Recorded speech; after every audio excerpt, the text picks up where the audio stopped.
ಓಂ ಶ್ರೀ ಗುರು ಬಸವಲಿಂಗಾಯ ನಮಃ.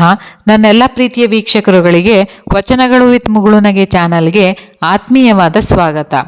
ಸ್ನೇಹಿತರೆ, 12ನೆಯ ಶತಮಾನದ ಶ್ರೇಷ್ಠ ಅನುಭವಿ ಕವಯತ್ರಿ ಅಕ್ಕಮಹಾದೇವಿಯವರ ಒಂದು ಬಹಳ ಗಮನಾರ್ಹವಾದ ವಚನದ ಬಗ್ಗೆ ಇಂದಿನ ವಿಡಿಯೋದಲ್ಲಿ ಮಾತಾಡೋಣ. ಸ್ನೇಹಿತರೆ, ಅಕ್ಕಮಹಾದೇವಿಯವರ ಸುಪ್ರಸಿದ್ಧ ವಚನಗಳಲ್ಲಿ ಒಂದಾದ ಈ ವಚನ ತುಂಬ ಶಕ್ತಿಯುತವಾಗಿದೆ.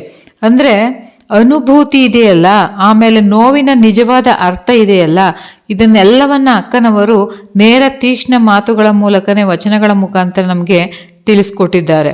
ಆ ವಚನಗಳು ತುಂಬ ಸರಳ ಅನಿಸಿದ್ರು ಅದರ ಇಂದಿನ ಅರ್ಥ ಇದೆಯಲ್ಲ, ಅದು ಬಹಳ ಆಳವಾಗಿರುತ್ತೆ. ಹಾಗಾದರೆ ಅಂತಹ ಒಂದು ವಚನವನ್ನ ನೋಡೋಣ. ಒಬ್ಬರ ನೋವನ್ನ ನಿಜವಾಗಿಯೂ ಕೂಡ ನಾವು ಅನುಭವಿಸದೆ ಅದನ್ನು ಪೂರ್ತಿಯಾಗಿ ಅರ್ಥ ಮಾಡ್ಕೊಳ್ಳೋಕೆ ಆಗುತ್ತಾ ಅಂತ ಒಂದು ಮುಖ್ಯವಾದ ಪ್ರಶ್ನೆ ಬರುತ್ತೆ ಈ ವಚನವನ್ನ ಕೇಳಿದ್ರೆ. ಅಕ್ಕನವರು ಇದನ್ನೇ ಕೇಳ್ತಾರೆ. ಅಂದ್ರೆ ಅಲ್ಲಿ ಅವರ ಒಂದು ಅನುಭವದಿಂದ ಬರುವ ಜ್ಞಾನಕ್ಕೆ ಹೆಚ್ಚು ಒತ್ತು ಕೊಡೋದು, ಬರೀ ಕೇಳಿ ತಿಳಿಯೋಕ್ಕಿಂತ ಸ್ವಂತ ಅನುಭವವೇ ದೊಡ್ಡದು ಅಂತ ಹೇಳ್ತಾರೆ. ಹಾಗಾದ್ರೆ ಅಂತಹ ಒಂದು ವಚನ ಹೇಗಿದೆ ನೋಡೋಣ. ಬಂಜೆ ಬೇನೆಯ ನರಿವಳೆ, ಬಲದಾಯಿ ಮದ್ದಬಲ್ಲಳೆ, ನೊಂದವರ ನೋವ ನೋಯದವರೆತ್ತಬಲ್ಲರು, ಚನ್ನಮಲ್ಲಿಕಾರ್ಜುನಯ್ಯ ನಿರಿದಲಗು ಒಡಲಲ್ಲಿ ಮುರಿದು ಹೊರಳೆನ್ನಳಲನು ನೀವೆತ್ತಬಲ್ಲಿರೆ ಎಲೆ ತಾಯಿಗಳಿರ. ನೋಡಿ, ವಚನ ಎಷ್ಟು ಅರ್ಥಪೂರ್ಣವಾಗಿದೆ. ಬಂಜೆ ಬೇನೆಯ ನರಿವಳೆ, ಬಲದಾಯಿ ಮದ್ದಬಲ್ಲಳೆ, ನೊಂದವರ ನೋವ ನೋಯದವರೆತ್ತಬಲ್ಲರು, ಚನ್ನಮಲ್ಲಿಕಾರ್ಜುನಯ್ಯ ನಿರಿದಲಗು ಒಡಲಲ್ಲಿ ಮುರಿದು ಹೊರಳುವೆನ್ನಳಲನು ನೀವೆತ್ತಬಲ್ಲಿರೆ ಎಲೆ ತಾಯಿಗಳಿರ. ನೋಡಿ, ಈ ವಚನದ ಮೊದಲ ಸಾಲುಗಳು ಎಷ್ಟು ನೇರವಾಗಿವೆ ಅಂದ್ರೆ, ಬಂಜೆ ಬೇನೆಯ ನರಿವಳೆ, ಬಲದಾಯಿ ಮದ್ದು ಬಲ್ಲಳೆ. ಅಂದ್ರೆ ಮಕ್ಕಳಾಗದ ಹೆಣ್ಣಿಗೆ ಹೆರಿಗೆ ನೋವಿನ ಕಷ್ಟ ಹೇಗೆ ಗೊತ್ತಾಗಬೇಕು, ಅಥವಾ ಆ ನೋವಿನ ಒಂದು ಮದ್ದು ಏನು ಅಂತ ಅವಳಿಗೆ ತಿಳಿದಿರುತ್ತಾ ಅಂತ ಇಲ್ಲಿ ಕೇಳ್ತಾರೆ. ಅಂದ್ರೆ ಇದು ಬರೀ ಹೆರಿಗೆ ನೋವಿಗೆ ಸಂಬಂಧಪಟ್ಟಿದ್ದಲ್ಲ, ಅದೊಂದು ರೂಪಕ ಅಷ್ಟೇ. ಅಂದ್ರೆ ಯಾವುದೇ ಒಂದು ಅನುಭವದ ಆಳ, ಅದರ ತೀವ್ರತೆ ಅದನ್ನ ಅನುಭವಿಸಿದವರಿಗೆ ಪೂರ್ತಿಯಾಗಿ ತಿಳಿಯೋದು ಅಂತ ನಾವು ಇಲ್ಲಿ ತಿಳ್ಕೋಬೇಕು. ನೋವು ಅಂತ ಅರ್ಥ ಮಾಡ್ಕೋಬೇಕು. ಅಂದ್ರೆ ಆ ಅನುಭವದ ತೂಕನೇ ಬೇರೆ. ಹಾಗಾದ್ರೆ ಅಕ್ಕಮಹಾದೇವಿಯವರು ಹೇಳೋದು ಈ ಸಹಾನುಭೂತಿ ಎಲ್ಲ ವ್ಯರ್ಥ ಅಂತ. ನಾವು ಬೇರೆಯವರ ನೋವನ್ನ ಅರ್ಥ ಮಾಡಿಕೊಳ್ಳೋಕೆ ಪ್ರಯತ್ನಿಸುವುದೇ ತಪ್ಪ. ಹಾಗೆ ಪೂರ್ತಿ ಹೇಳಕ್ಕಾಗಲ್ಲ. ಅವರು ಸಹಾನುಭೂತಿಯನ್ನೇ ತಳ್ಳಿ ಹಾಕ್ತಾ ಇಲ್ಲ, ಅದರ ತಿಳುವಳಿಕೆಗೆ ಒಂದು ಮಿತಿ ಇದೆ ಅಂತ ಸ್ಪಷ್ಟವಾಗಿ ಹೇಳ್ತಿದ್ದಾರೆ. ಮುಂದಿನ ಸಾಲಲ್ಲಿ ಇದೆಯಲ್ಲ, ನೊಂದವರ ನೋವ ನೋಯದವರೆತ್ತಬಲ್ಲರು.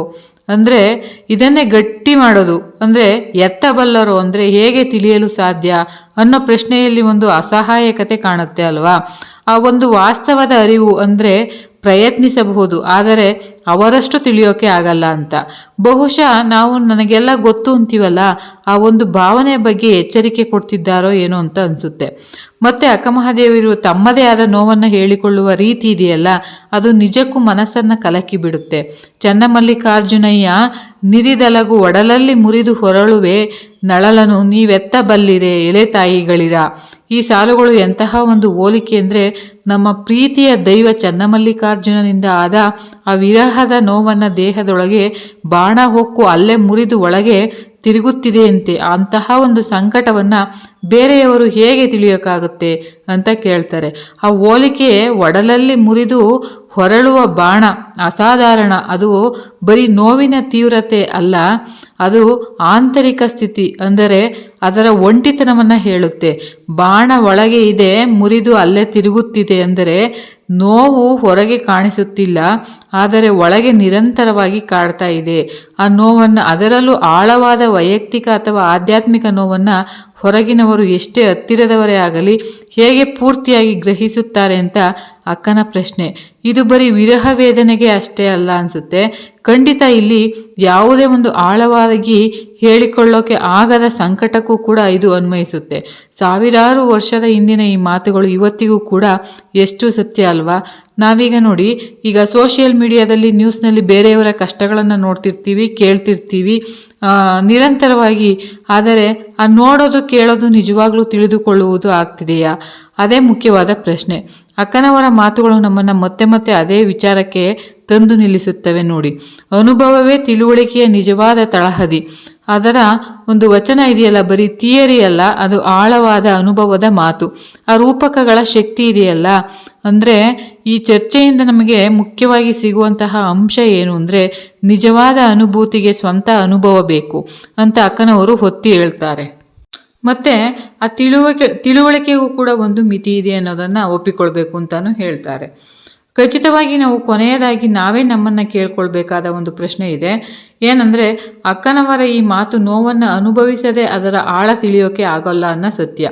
ಇವತ್ತಿನ ನಮ್ಮ ಈ ಡಿಜಿಟಲ್ ಜಗತ್ತಿನಲ್ಲಿ ಹೇಗೆ ಕಾಣಿಸುತ್ತೆ ಅಂದರೆ, ಟೆಕ್ನಾಲಜಿಯಿಂದ ಪ್ರಪಂಚದ ಆ ಮೂಲೆಯ ಕಷ್ಟನೂ ನಮ್ಮ ಕಣ್ಣ ಮುಂದೆ ಬರುತ್ತೆ. ಪ್ರಪಂಚದ ಎಲ್ಲೇ ಮೂಲೆಯಲ್ಲಿ ನಡೆತಕ್ಕಂತಹ ಕಷ್ಟಗಳೆಲ್ಲ ಕೂಡ ನಾವು ಕಣ್ಮುಂದೆ ನೋಡ್ತಾ ಇರ್ತೀವಿ. ಆದರೆ ಈ ತಾಂತ್ರಿಕ ಸಂಪರ್ಕ ಇದೆಯಲ್ಲ, ಇದು ನಿಜವಾಗಿಯೂ ಬೇರೆಯವರ ವಿಭಿನ್ನ ಅನುಭವಗಳನ್ನು ಅರ್ಥ ಮಾಡಿಕೊಳ್ಳೋಕೆ ಇರೋ ಅಂತರವನ್ನು ಕಡಿಮೆ ಮಾಡ್ತಿದೆಯಾ, ಅಥವಾ ನಾವು ಬರೀ ಮಾಹಿತಿಯನ್ನಷ್ಟೇ ಪಡಿತಿದ್ದೀವ? ಅಕ್ಕಮಹಾದೇವಿಯವರು ಹೇಳುವ ಆ ಅರಿವಿದೆಯಲ್ಲ, ಆ ಆಳವಾದ ತಿಳುವಳಿಕೆ, ಅದನ್ನು ಮುಟ್ಟೋಕೆ ಆಗ್ತಿಲ್ವಾ? ಈ ವಚನದ ಸತ್ಯ ಇವತ್ತಿಗೂ ಅಷ್ಟೇ ನಿಷ್ಠೂರವಾಗಿ ನಿಂತಿದೆಯಾ? ಅಥವಾ ಹೀಗೆ ಯೋಚಿಸಬಹುದಾ?